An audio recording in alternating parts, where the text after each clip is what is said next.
Good afternoon. About a week ago, we put out a roadmap that would inform us around our recovery. We laid out 6 specific indicators that would guide our decision-making based upon health, science, real data, not politics, not pressure. Those indicators created a framework for decision-making that we committed to update you on a weekly basis. Today, we will update you on those 6 key indicators that are informing our decision-making as it relates to augmenting and modifying our stay-at-home order, and we'll dive deep into one of those indicators, specifically on the area of testing, tracking, tracing, isolation, and quarantine. Dr. Galley will make that presentation here just in a moment.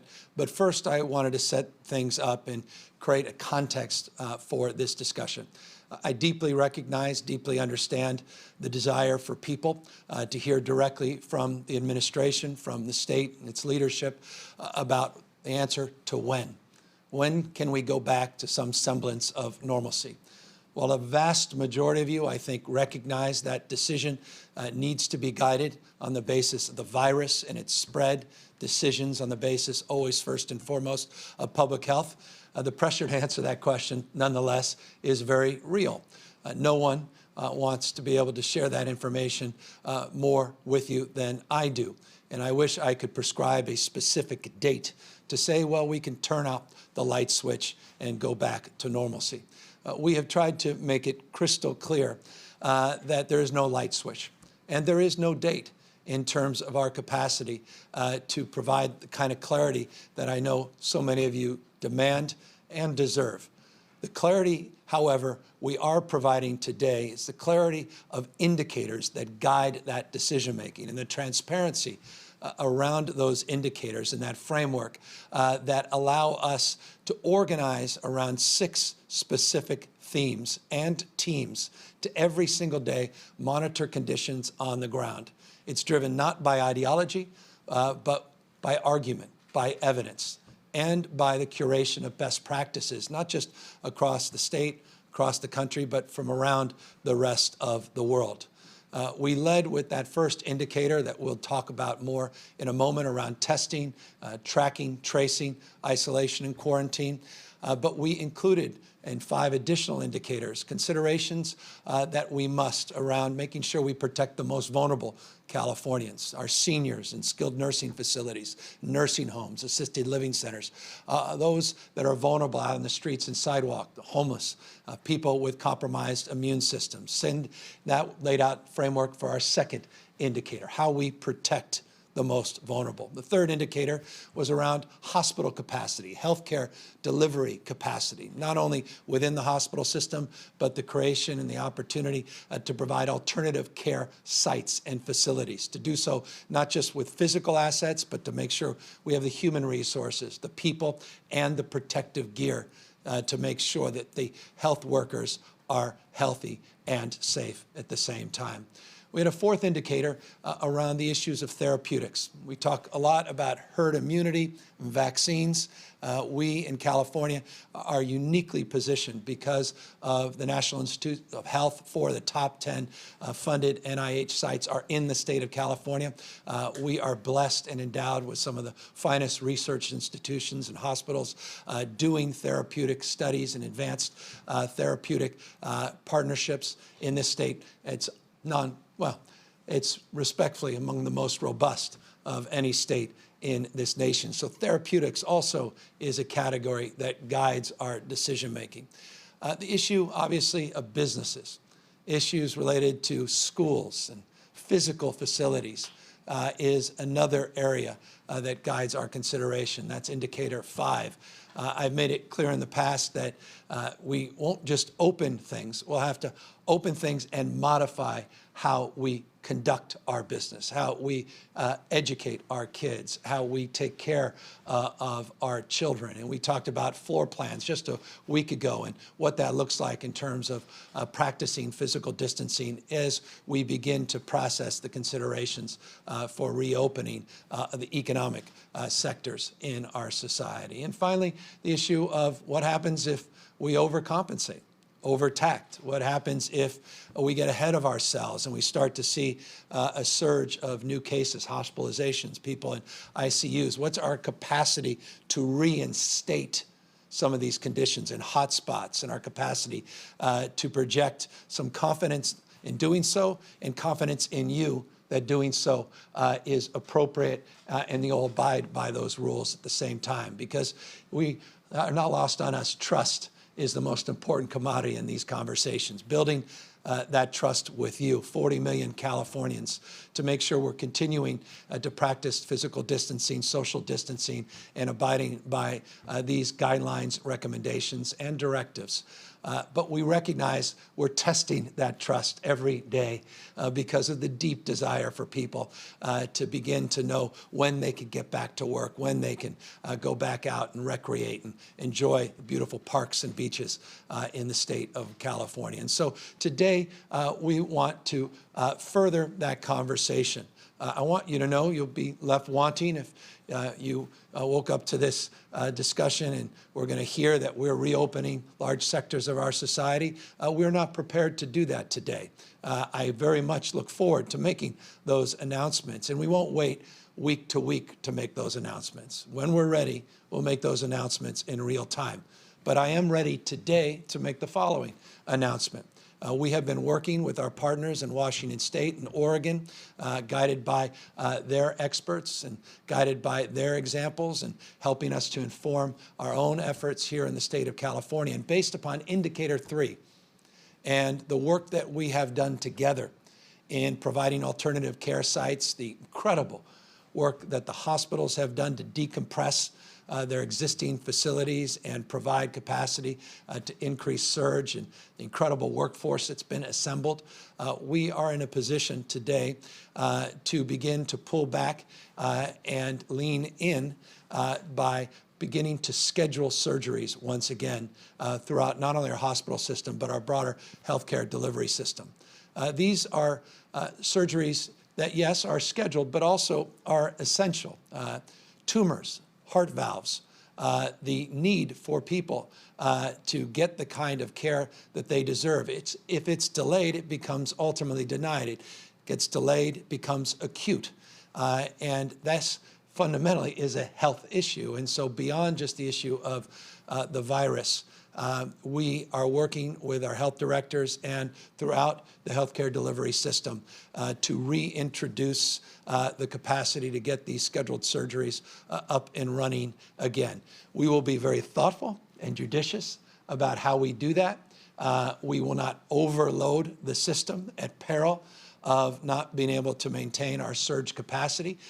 And we recognize anytime we begin to toggle back and start opening things back up, we have to look every day at the data, the dashboard of information coming back, to make sure that we are adjusting to these new decisions and maintaining an understanding that we need to be vigilant about the intended consequences of these decisions and the unintended consequences of these decisions. So if you are asking yourself, well, how can we guarantee if we're bringing back all of these scheduled surgeries that there'll be availability if we see a second wave or a large surge as we start pulling back, that we have capacity?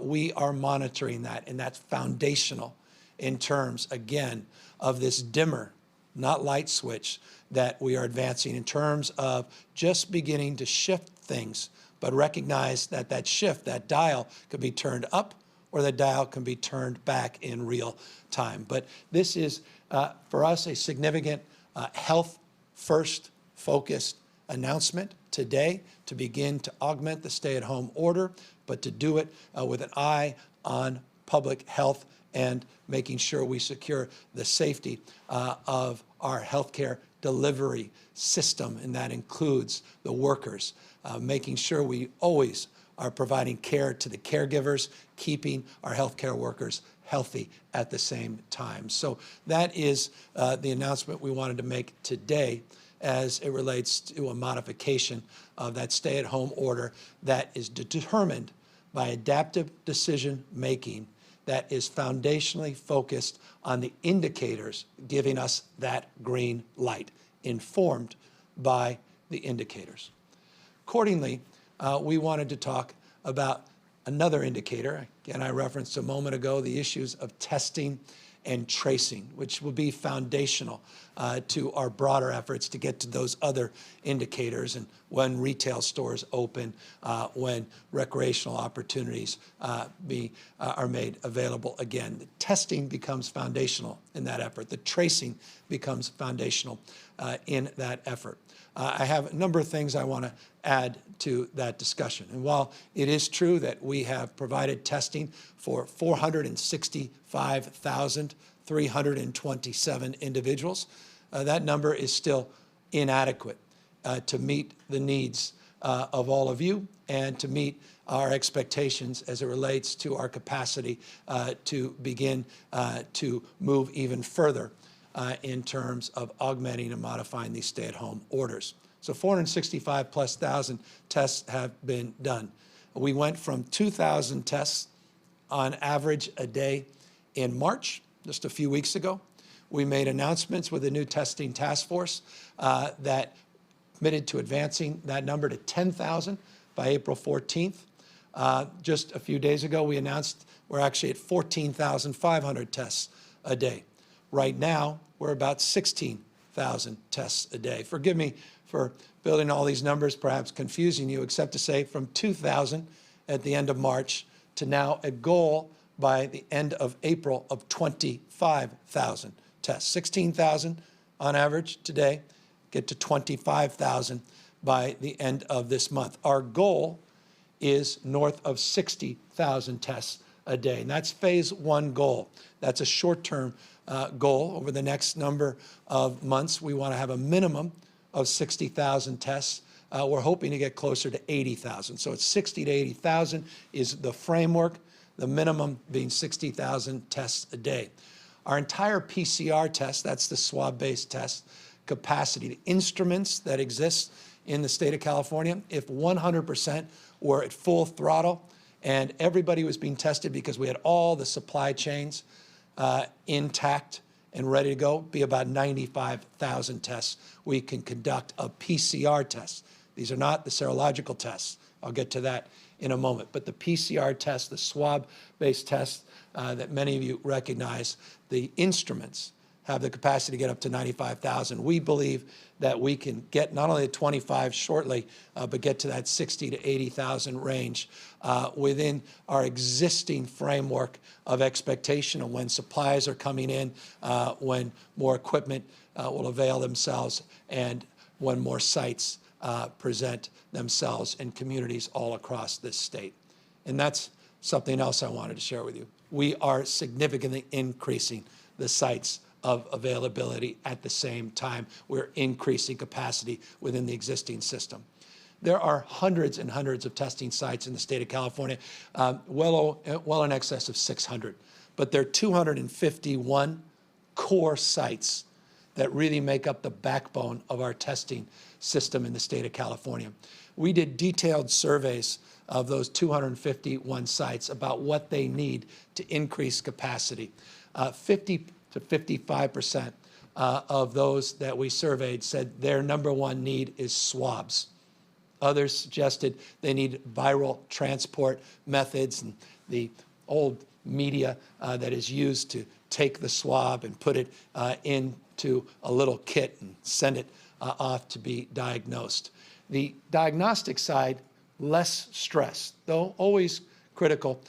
The RNA extraction, the reagents, substantially many of those roadblocks have been lifted. Still an issue, but not as significant as half of those that were surveyed saying it's really now getting the specimen that's the bigger issue with our testing capacity. I just got off the phone with President Trump less than an hour ago. We had a very specific conversation about not just the survey, but the need for swabs, a very pointed and honest conversation. The president secured and gave me the confidence that we will receive just this week a minimum of 100,000 swabs. That's the ability to collect 100,000 specimen samples.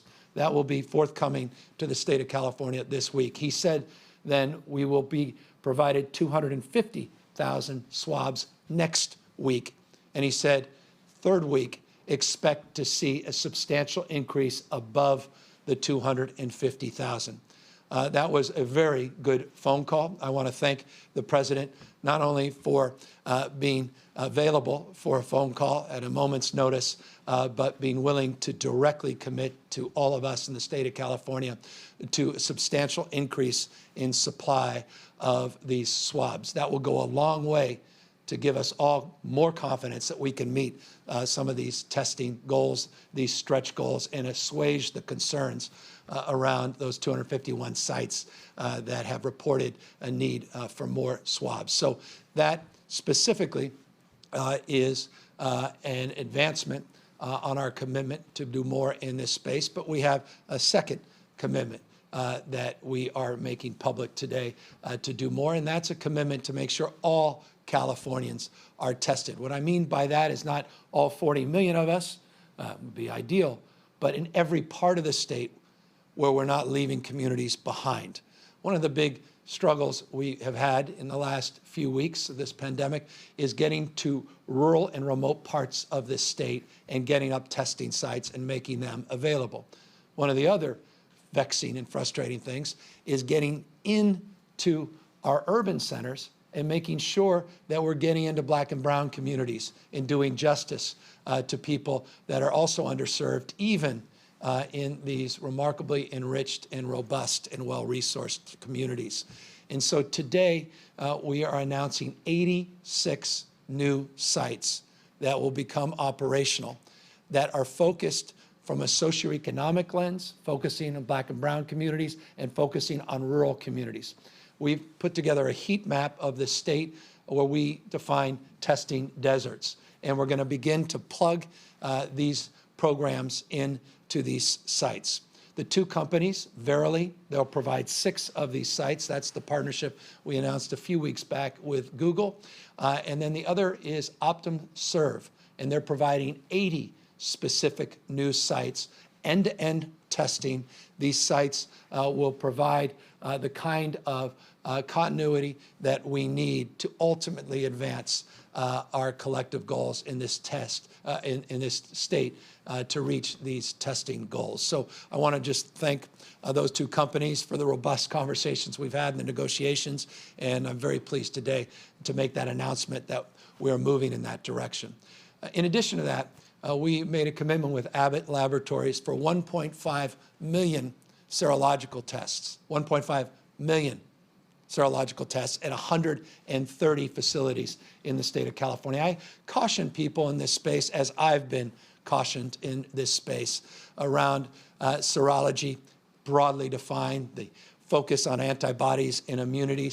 I know that it's been a point of real attention, particularly the work that was done recently on serosurveillance, which is serology tests with a community surveillance mindset that was done in early April, first by Stanford University in Santa Clara, 3,300 or so tests, and then on April 10th and 11th in partnership down in Southern California at USC.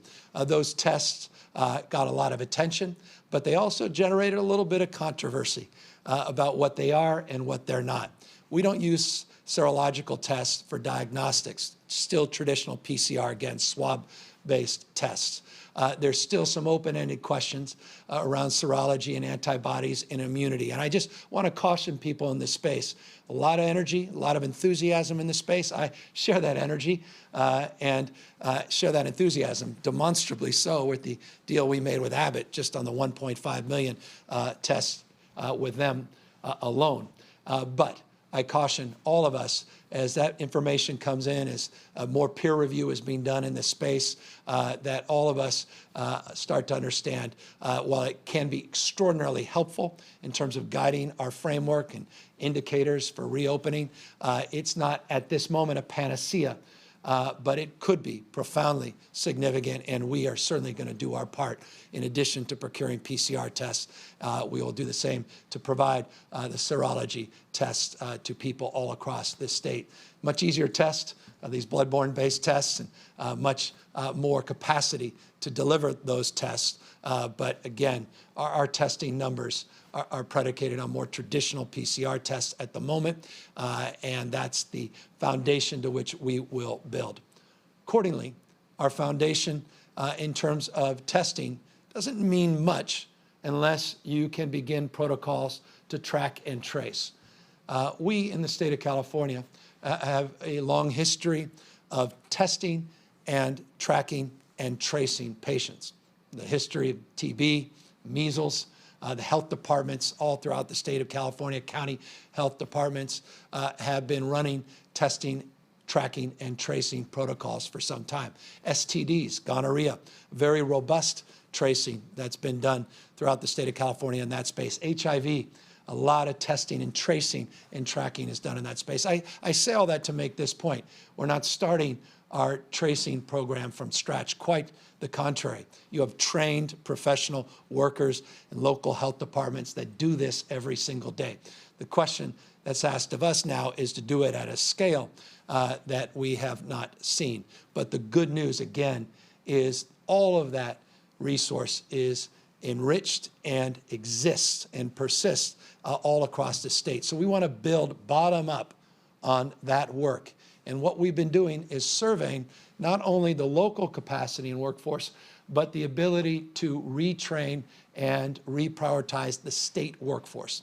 We have a governmental group called GovOps. They've been doing surveys of state workers to see if they're willing to do different work and help support our tracing and tracking efforts. The good news is we believe we have the capacity to build an army of tracers, beginning with a goal of 10,000. And that is now our stated goal, to train these tracers, get 10,000 folks up and operational, again, building off the local infrastructure, supplementing it as we can at the state level, and supporting it to the extent with any volunteer workforce. But we want the professionals first to guide these efforts, as these tracing is not just about numbers, it's about quality. And that quality, again, is about enriching the work that's been done at the local level. We've got a new training academy that we'll be putting up online in this space to help support that work of those 10,000 individuals, and we'll get an aggregated data set that will allow us to track the trackers and track the tracing that's done throughout the state of California. Currently, again, decentralized, and we'll begin to organize it in a more centralized manner. So 86 new sites, testing sites in rural California and deep in urban California to make sure we are truly culturally competent in our testing. Capacity to increase our testing by multiples, aided and supported by the support today that the President offered in terms of our specimen collections. The capacity, again, to support that tracing that ultimately will lead to questions of isolation, which has to be regionalized, and quarantine, which is an economic issue as well, which is part and parcel of what Dr. Galley is here to talk a bit more about. And so he'll dive deeper into this space, but I want you to know this space is one of 6. Not all 6 are equally important indicators. All of them are important. But this one may be among the most important in terms of our capacity to make subsequent announcements in terms of how we're starting to loosen up our stay-at-home order. And so that's why we felt today it deserved a little bit more attention, and a little more intentionality in terms of not just our focus, but socializing that focus here with you. So with that, forgive the long-windedness, by the way, of that opening comment. With that, I'll introduce Dr. Galley.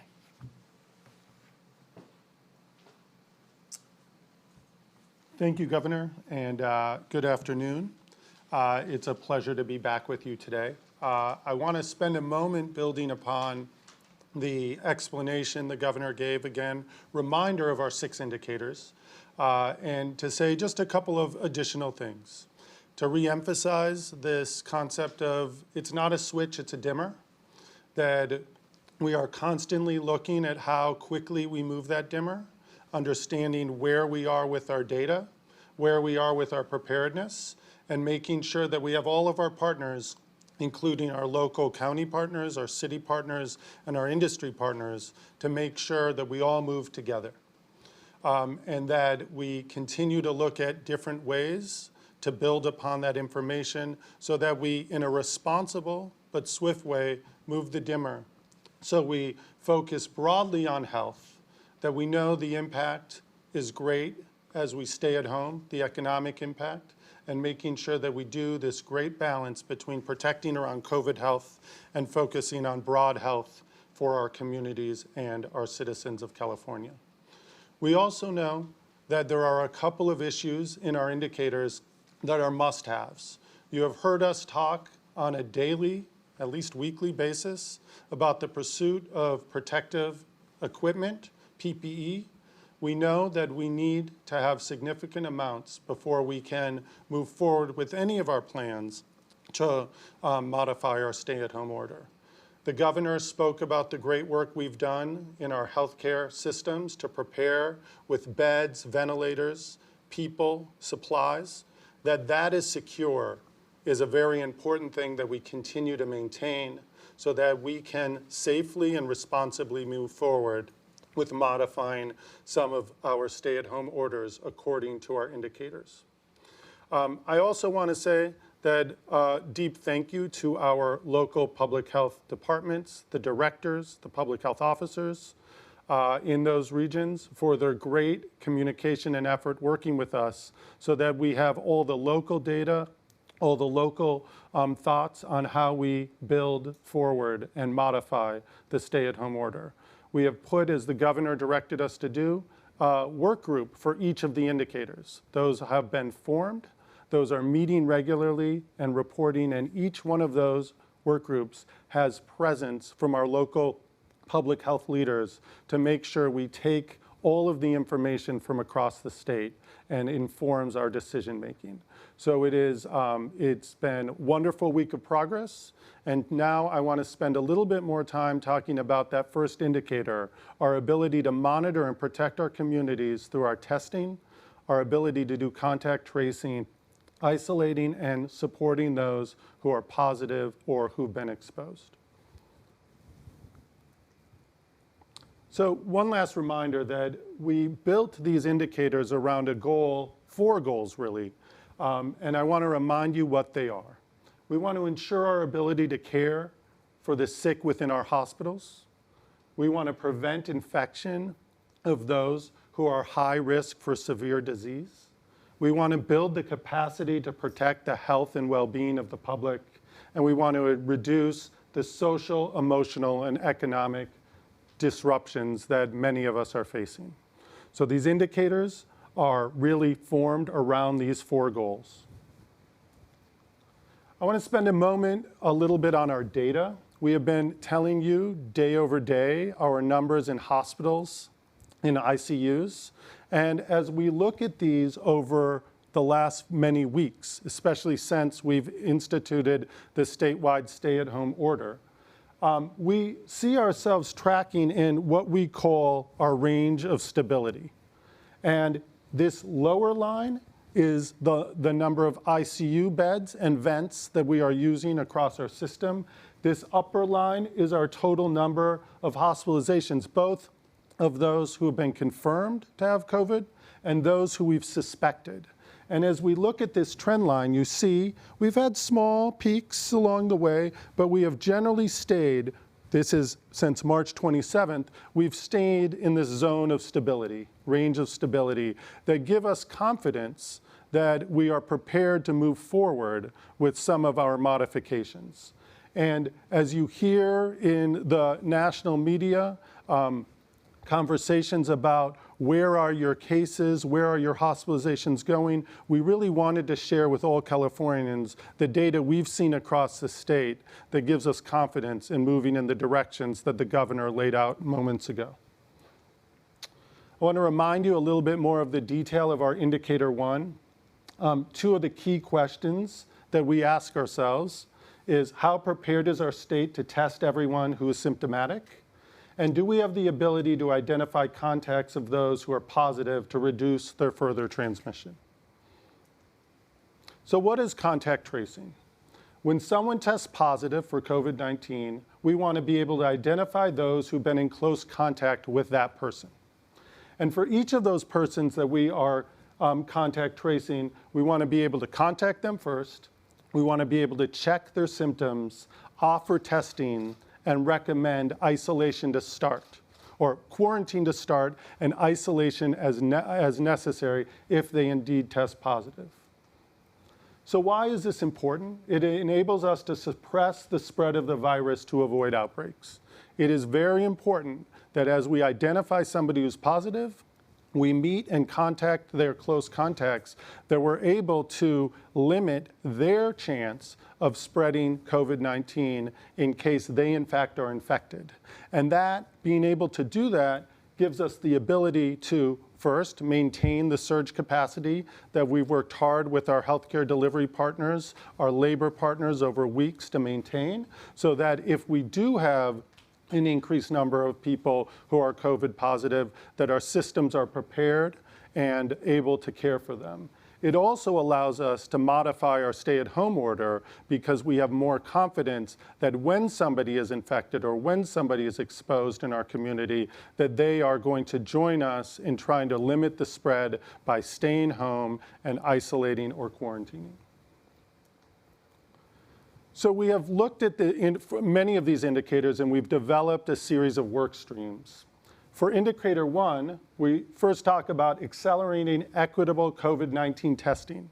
The governor laid out many great strides we've taken on testing.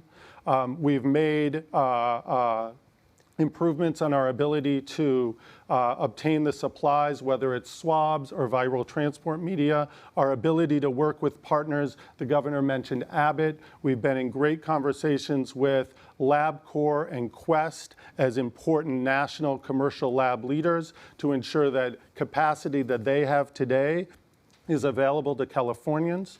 We are at the state level through our testing task force, coordinating the connection of those supplies with the new testing sites that the governor mentioned, and many more that we hope to stand up both at the local level and with state leadership to ensure that we have all of the places available that those who need a test and even those who want a test can be tested to provide not just the public health reassurance, but also the personal reassurance that we can continue and resume certain activities that we have delayed up until now. We know that the governor mentioned the number 60,000 to 80,000.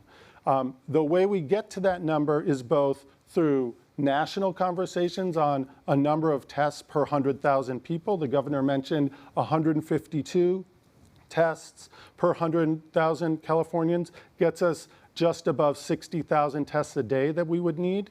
We additionally look at it from the perspective of, well, if we expect a slight increase in the number of cases to somewhere between 2,000 and 3,000 per day, that then we understand that on average, each of those has 10 close contacts, that we need to create the capacity to test nearly 30,000 people, maybe even more, 35,000 people as a result of our contact tracing, and then additionally to establish 25,000 tests to maintain and support the healthcare delivery system, our clinics, and many of those who are working in essential areas across the state, whether those are healthcare delivery sectors like skilled nursing facilities or our grocery stores and our transportation efforts.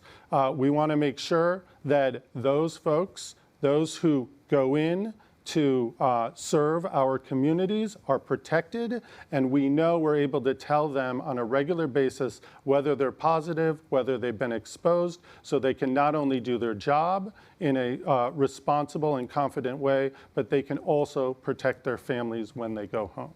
And then we know that every year around fall, winter, and early spring, we experience a surge of symptoms of the common cold and the flu. And in this day and age, we have to ask the question, is that the common cold or is it COVID-19? And ensuring that we have increased capacity during those months to test more people gives us our range between 60 and 80,000 a day. Those are of the PCR tests. As the governor mentioned, we are learning more and more about serologic testing. We are confident that as that technology and modality develops, that California will be one of the first to adapt it and scale it across our state.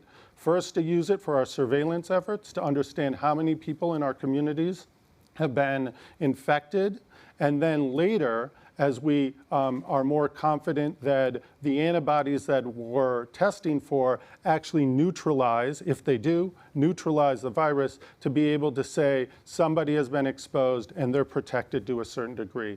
But I caution you that we are not there yet, that we are working with our academic partners and our lab partners to move that forward in responsible and yet accelerated ways.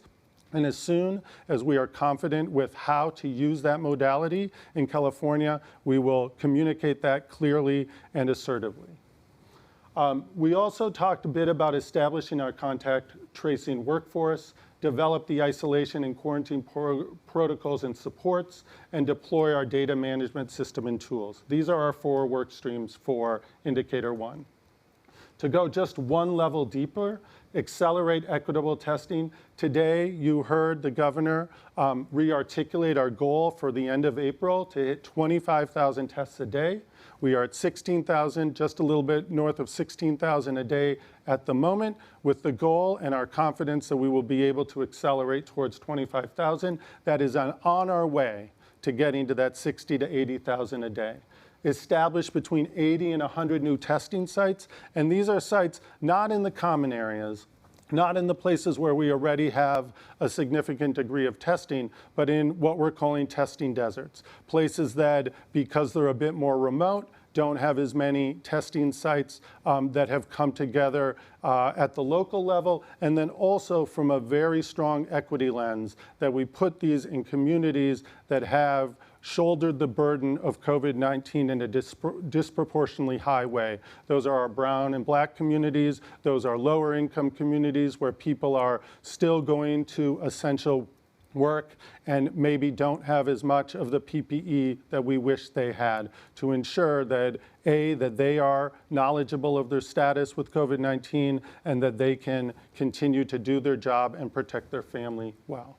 And then we are continuing to work with our new high throughput sites, our hubs, so that their capacity on their instruments is shared broadly, not just with their hospitals and clinics, but beyond with the skilled nursing facilities that surround them, whether that's in San Diego or in the Sacramento area, really connecting all of these facilities to one of these testing hubs so that those specimens can be processed. It is no small announcement that we have a promise to have swabs here this week. Those 100,000 swabs are 100,000 tests. That's 100,000 people who can hopefully receive confidence of their status and understanding how we support our communities as we consider modifying that stay-at-home order.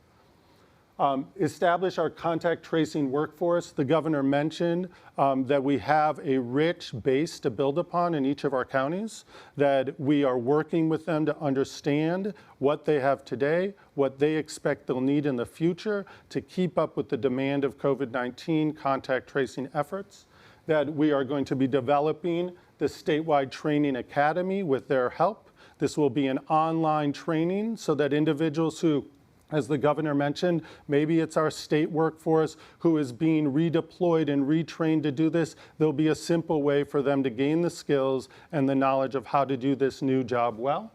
And our goal of having 10,000 public health connectors, nice round number, but based on our assessment that as we modify our stay-at-home order, we expect that number between 2,000 and 3,000 individuals to maybe be positive on a daily basis. If they each have 10 close contacts that need to be traced, that this is the workforce that we will need to supplement our existing foundation of contact tracers across the state in order to meet that demand.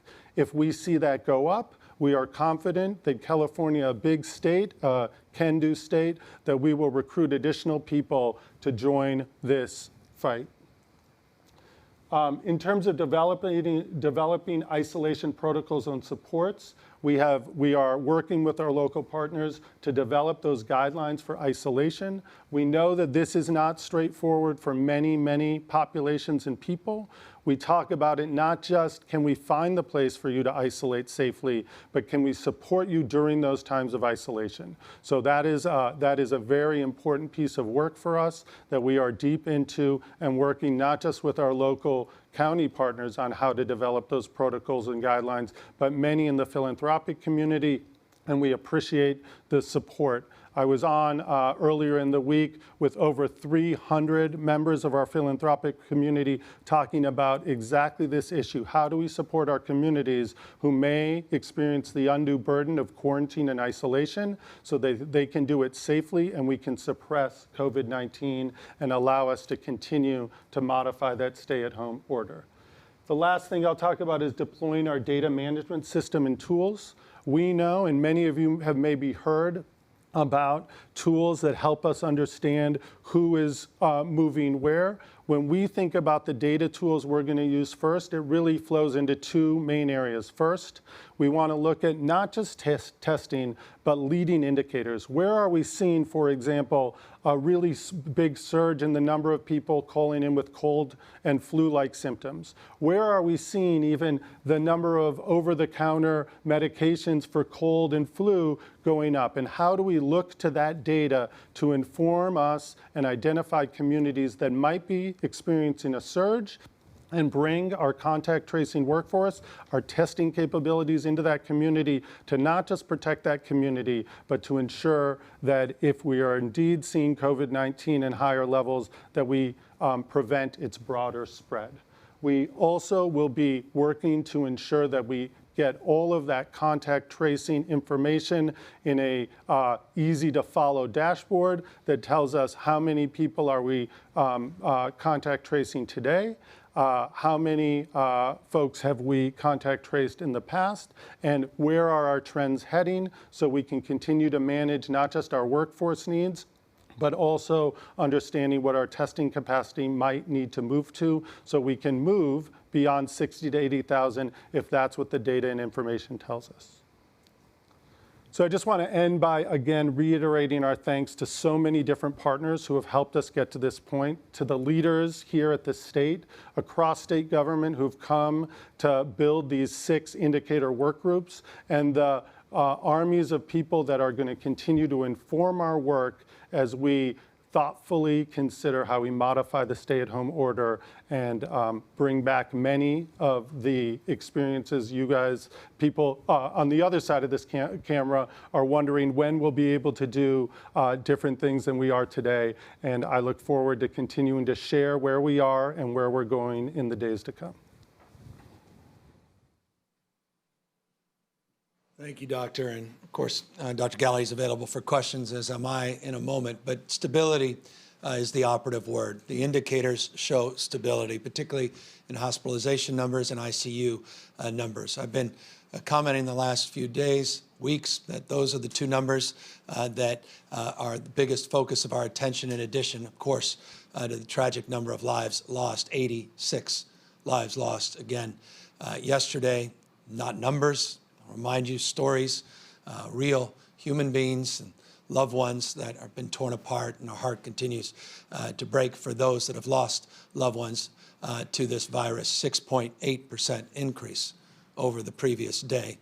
Those hospitalization numbers, however, and the ICU numbers haven't been increasing as much. In fact, we saw today a modest decrease over the last 24 hours in terms of the number of hospitalized patients, 0.2% down compared to the previous day. Our ICU numbers went down 1.8%, down 1.8%. So seeing slight increases, slight decreases, again, thus this framework of a line that's beginning to straighten, to flatten, and stability that is the predicate of that third indicator in terms of our hospital and healthcare delivery systems capacity to meet surge that allows us today to move more formally with our partners at the local level and throughout the healthcare delivery system to once again schedule surgeries that are necessary, but do, again, require more traditional scheduling.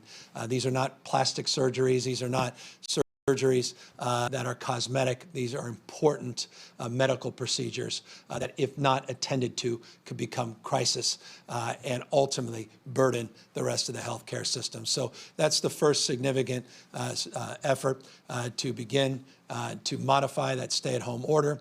And all the others are, again, predicated on what Dr. Galley was laying out, a more robust testing regime that's more inclusive, more comprehensive, and the capacity to build this army of tracers and ultimately begin the very hard work of isolating individuals and then potentially quarantine individuals and addressing from a socioeconomic perspective what Dr. Galley was referring to, their needs. If you're going to demand quarantine, someone then does not have the capacity not only to spend time with loved ones and families by definition, but also there's resource issues that have to be addressed, and our task force is working diligently in that space. That was the reference Dr. Galley made a moment ago.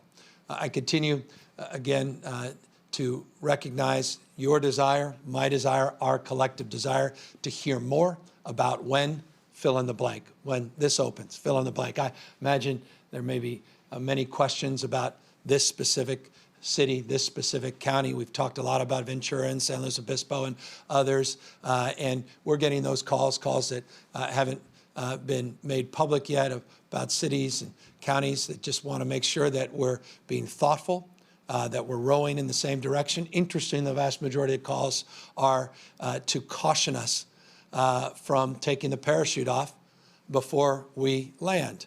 And I appreciate that framework of caution. And that's why we are thoughtfully and deliberatively, though cautiously, moving in to expand capacity in the healthcare system as a framework of our first announcement and look forward in subsequent announcements to have a health first framework backing up those decisions. And I can assure you those decisions will be forthcoming and based upon science, data, and the spread of the virus, based upon your individual actions that have led to this point where stability is the cause that we advance today because of the physical distancing you have practiced for now well over a month in the state of California.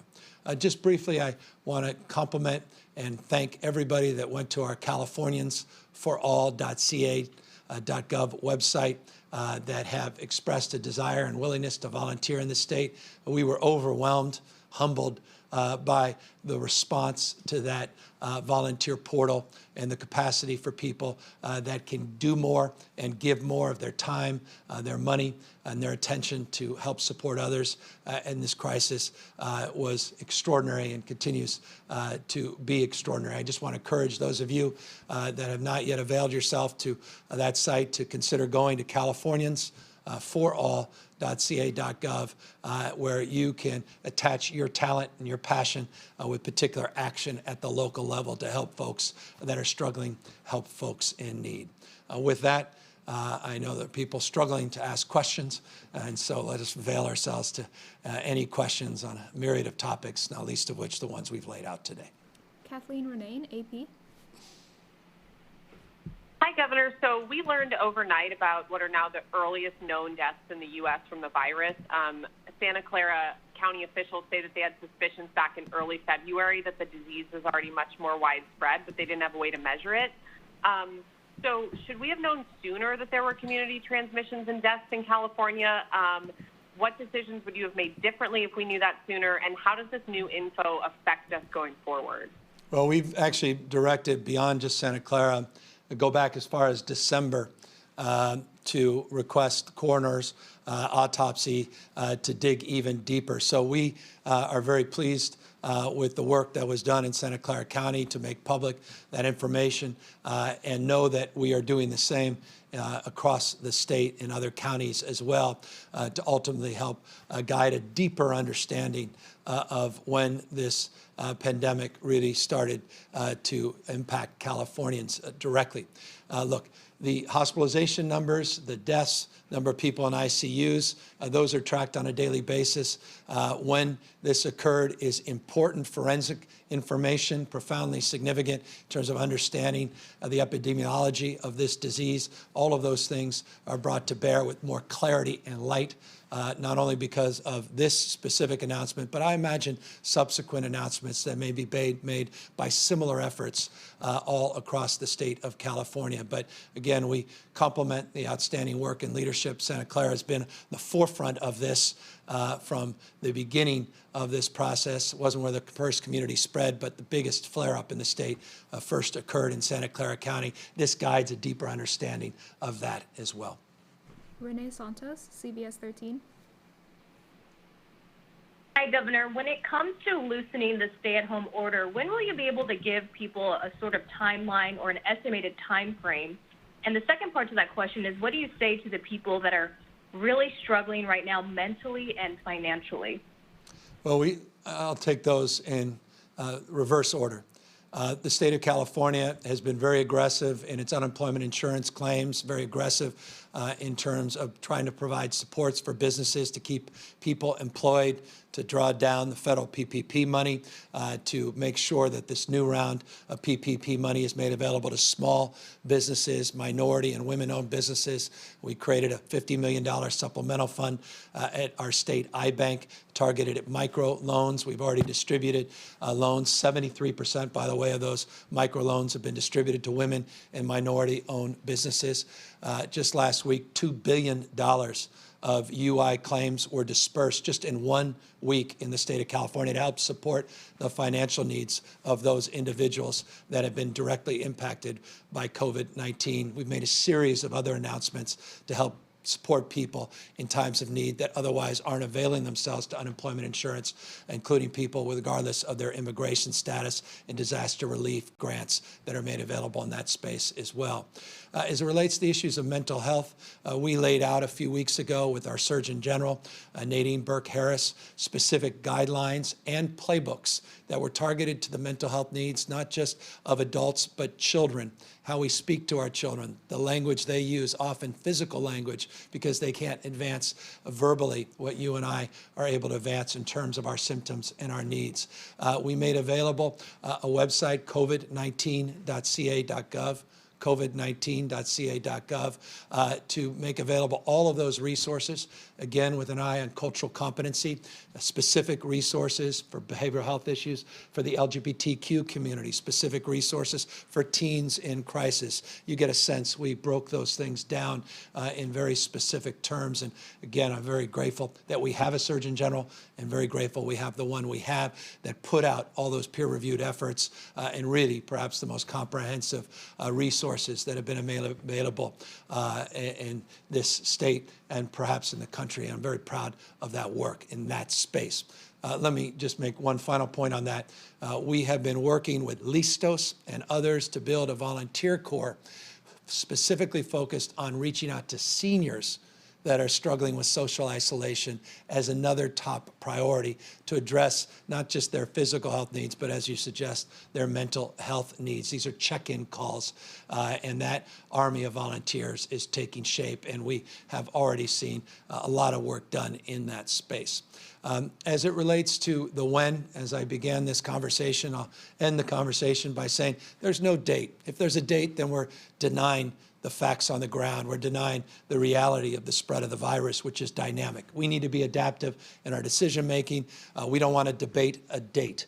We want to focus on science and health as a predicate for all our decision making, and recognizing we need to understand prevalence and we need to understand spread, and that's why these community surveillance efforts, these additional testing sites, and our testing capacity is so foundational, as well as tracing. Those are the things we advance today with a little bit more specificity than in the past. That will guide us in subsequent indicators giving us green lights to make decisions. And as I say, I look forward to those decisions in the next days, not just weeks and months, as it relates to further announcements in addition to the health announcements we made today as we toggle back and we adjust, modify our stay-at-home order. Ben Christopher, Cal Matters. Hey, Governor. Thanks for taking the time. Two quick questions for you, if you have a second. So you mentioned the massive number of swabs that will be coming in from the federal government. I'm wondering if you could put those numbers in perspective. Will that be sufficient to meet the state's needs going forward?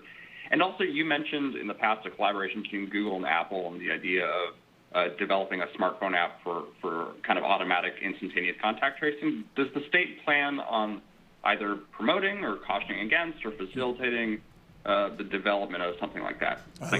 Thank you for that question, and an important question. It's the one we're asking ourselves. I think I mentioned this a few days ago, and let me reinforce it. An abundance of resources in this space that reside within the state of California, meaning we have some of the best and brightest, some of the leading edge technology and technology companies headquartered here in the state.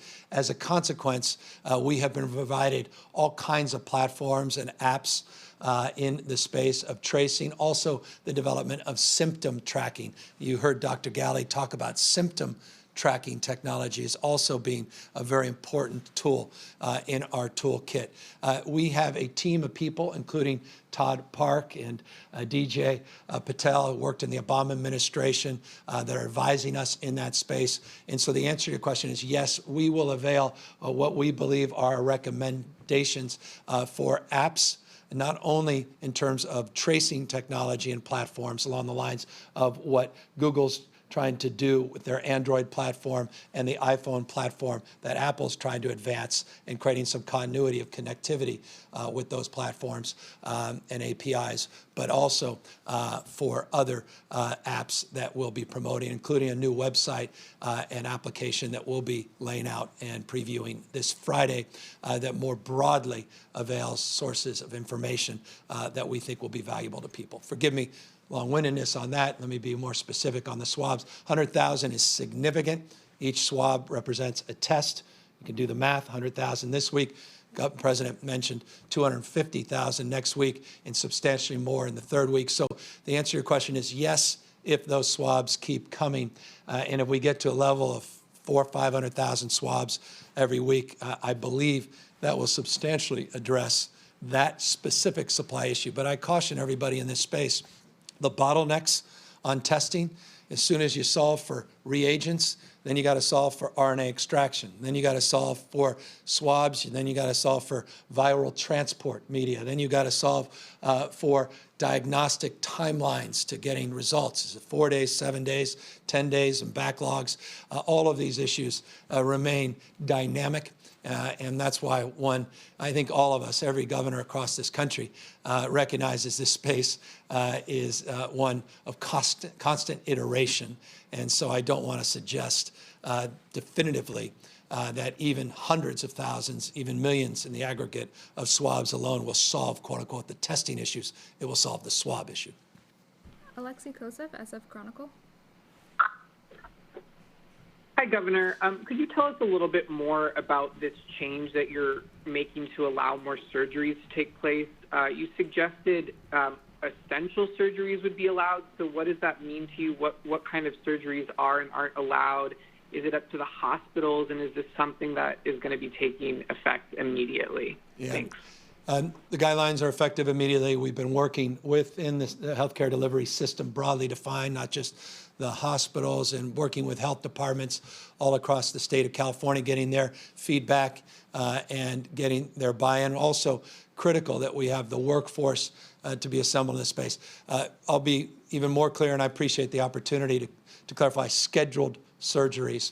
And what a scheduled surgery means, so those are the surgeries that, someone that has heart valve related issues. It's not an emergency, but if neglected for months and months, could become an emergency, can finally get that scheduled surgery. People refer to this often as elected surgeries, but these are the scheduled surgeries that we think are foundational to people's health. tumors, precancerous issues before they become cancerous, issues related to chronic disease, diabetes, and the like. And so that's the space. But what this is not, and this perhaps is the easiest way to ultimately explain it, is we're not opening up to just traditional cosmetic surgeries, though there is a cosmetic component to any major surgery, and that should be afforded under a scheduled surgery just for aesthetic purposes. That would not be a prioritized guidance that we're putting out. That is not one of the prioritizations for scheduled surgeries that we're putting out today. So that would exclude that space, but broadly include those other examples. Andy Hudson, ABC 10. Hi, Governor. Thank you for taking my question. Last week, you said hundreds more workers were being added to the staff EDD's unemployment insurance phone lines, and that the call hours would be expanded to 8 p.m. 7 days a week.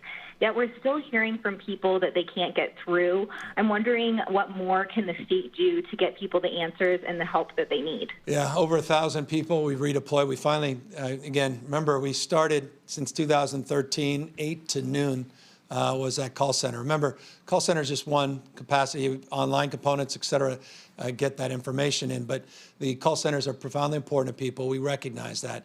But also getting those claims out within that 21 days is equally important, and we're being able to maintain that status. As I said, $2 billion of throughput just last week alone. I think over $3 billion since March 12th and counting. 3.2 plus million claims already have been filed. And we are well aware, and I appreciate you bringing it up. It's been brought to our attention since we just brought this line up 8 to 8, 7 days a week, and provided hundreds and hundreds of retrained workforce to supplement it, that there's still some gaps. And no, Julie Sue and her team, they're fabulous. They're working overtime to make sure this system holds up and doesn't collapse. They're dealing with unprecedented number of volume, and I'm really proud of the ability for them to get these checks out, but we still absolutely have so much more work to do, and she's been given absolute latitude in terms of the resources she needs to get it done. And as I said, the magnitude was over 1,000 additional support staff in that space, and they'll continue to improve, I think, every hour, every day, every week. Taryn Luna, LA Times. It sounded like you said Abbott Laboratories has committed to 1.5 million serological tests at 130 facilities. I'd like to know if that's accurate, and I heard you right, and then also who would be prioritized for those tests, and when would those tests begin? So the serology test, let me ask my serological expert, Dr. Galley, to come up, and he'll talk specifically about that 1.5 million, which you did hear correctly. Thanks again for the question. Yes, 1.5 million serologic tests that we discussed as soon as Abbott released their FDA-approved serologic test that we will be receiving for the state of California. That is above and beyond resources that might go to a specific hospital or lab in California. We plan to use those first and foremost to understand the prevalence of disease across the state. We know that any accurate movement forward with modification of the stay-at-home order requires us to understand who might have been infected in the past. We say with caution that we know we can't use it today as a diagnostic tool. We all look forward to the day when a serologic test can confer immunity, just like we depend on other tests with other communicable diseases to say so-and-so's immune, they've been exposed, they can safely go into their communities without either the risk of being infected or transmitting it to others. So as that information evolves, having 1.5 million tests in California so that we can use it in the responsible way really puts California at the forefront and prepared to use a tool that we look forward to being to share with you more details as that science evolves. But for now, focusing on prevalence in community will be the role of those tests across the state. Next question. Final question, Marisa Kendall, Bay Area News Group. Hi. Can you paint a more detailed picture for us of what it would actually look like to test between 60 and 80,000 Californians every day? Like, would people be going to health clinics to get tested? Would we set up sites in libraries and other public places? And And would communities be allowed to reopen more quickly if they ramped up their testing numbers faster? Yeah, no, all wonderful questions. And by the way, it's an opportunity before I bring Dr. Galley up to talk more specifically in their efforts with this testing task force that they put together that are quite literally real time, not just asking those questions, but answering those questions to once again highlight that we have 86 additional sites that we have procured and will be set up focused on rural California, making sure that those sites are targeted to low-income communities, communities that have been left out of testing in the past, basically meet people where they are as opposed to asking them to come where we are. And so part of the dynamic nature of our testing is to make sure we have more sites, more options, more choice, and those options, those choices, and those locations, Dr. Galley can talk more about. Yes, thank you for the question. Absolutely. We understand, and the national narrative is about being able to ramp up your testing so that we can, with confidence, preserve public health and preserve public assurance that people can go to activities that they're no longer going to today, knowing that either the people around them could have easy access to the information that tells them to either go to work, stay at home, go to the grocery store, knowing that we can use that as a tool to prepare our state, protect our communities is absolutely important. The idea that we're using all of the above, hospital-based testing sites, clinic-based testing sites, what we're calling pop-up testing sites, the 86 that we're adding today, and the many others across California. The whole notion is that we need to make it easy for someone to get a test. Right? So if we can get the information in an Easiet and as immediate way as possible, we can equip and protect our communities better and feel more confident as we modify that stay-at-home order. We also recognize that there's a very important aspect of testing that provides us an opportunity to protect those most vulnerable populations and those most vulnerable communities, and making sure that our efforts to build up capacity for testing sites and collection in those areas where maybe it won't come together naturally. The state wants to be able to support those local partners and those communities to have testing capacity, not just at a sort of consistent level, but even at a higher level. So those who are most vulnerable can get tested even more easily, so that information is available and people can move more confidently around their communities and within their households. And I just want to close by saying the following. While we have a goal of 60 to 80,000 tests, we want to blow past that goal. I deeply recognize 152 people tested per 100,000. There's been some studies on that number that sort of suggest that's where states can land. Others suggest we should be doing 1% of our population on a testing every day. That would be closer to 400,000 tests on a daily basis. So look, we have very clear goals, but we also have stretch goals. I told you about the capacity of instruments already in the state that we've identified to be able to do close to 100,000 tests on a daily basis. Our 60,000 goal is that 152 per 100,000 population. 80,000 is in the range we think we can achieve, but ultimately blowing past that, providing even more points of access and different modalities, as Doctor said, of testing not just the PCR, but really starting to broaden the capacity of testing with community surveillance and the serological using the serological framework and serology broadly. Blood-based testing also will help amplify a broader understanding of the spread. And the second part of your question about how it is a predicate to begin the process of helping reopen. Look, we began last week by laying out indicators, a pathway, strategy, a framework to begin to augment and to modify the stay-at-home order. Today, we announced the first phase of modification. No, we will be back making many subsequent announcements, many that will be impacting not just the healthcare delivery system, as we announced today, but also different sectors of our economy, different sectors of society.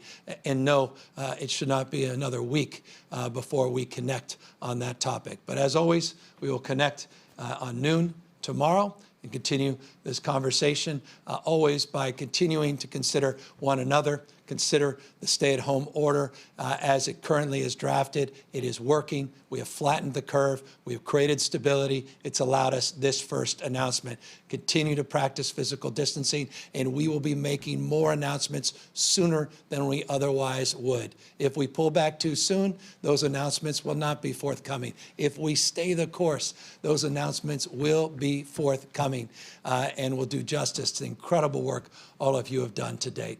Again, stay home, stay healthy, and stay connected more broadly. Thank you, everybody.